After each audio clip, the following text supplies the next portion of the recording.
This weekend, the church celebrates the 13th Sunday in Ordinary Time, and Jesus has some really challenging words for us. Plainly, if we love father, mother, daughter, son more than him, then we're not worthy of him, that we can't be his disciple. And it really cuts to the chase about our own affections and, the ordering of our lives. And, again, it doesn't mean that we cast those people aside. It doesn't mean that, good, healthy relationships aren't important. It doesn't mean that family doesn't matter, but it does mean that God absolutely has to be the number one priority in our lives. And you even think about this in terms of what we're called to as Christian people. What is our first calling? It's a call to holiness, relationship with God, being faithful to him. That's a genuine vocation. God calls to us, draws us to himself, unites us with him so intimately, more intimately than we can be united with any person on earth in any relationship.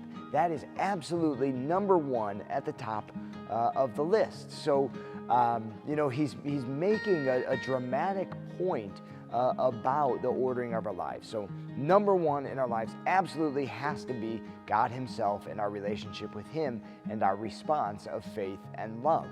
Again, doesn't mean that, honoring your father and mother isn't important. We know this because elsewhere Jesus says the importance of honoring your father and mother. So, he's not contradicting himself. He's making a dramatic point. Nonetheless, we have to recognize the drama of what we've really been called into. Looking at St. Paul's words, do we recognize that we were baptized into the death of Jesus? So for our baptism, in our baptism, we're united to Christ in his death and in his resurrection. We're plunged into the waters of baptism, and we're lifted up out again into new life. So what does that mean practically in our lives? Genuinely, we're leaving something behind. We are, literally in a spiritual way, dying to something. Dying to what? A disordered life. Dying to, affections of things in this world that we place above the things of the life to come. So we're dying to, putting, our relationships on earth first. Before God, we're dying to that and rising to a reordered life. We're dying to our affections for the comforts of this earth and rising to a reordering of our life. And that's what Jesus is calling us to this weekend.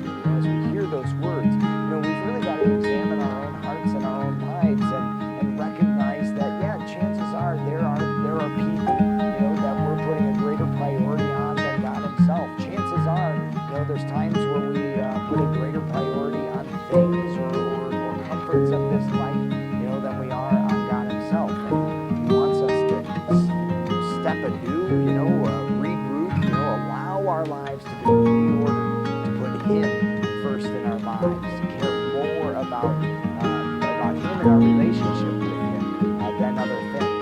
And even that way of putting it, that's not even, like, words can't even really compare it. When we do put God first in our lives, then we care about other people more. We care about them in the proper way that he wants us to. So it isn't this or this. It's when we do this, we bring this up with us to a certain extent.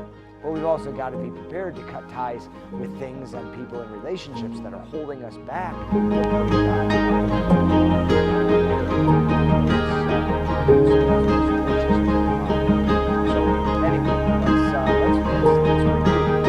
let's recognize the dignity of our own baptism, the call of God on our lives, and our own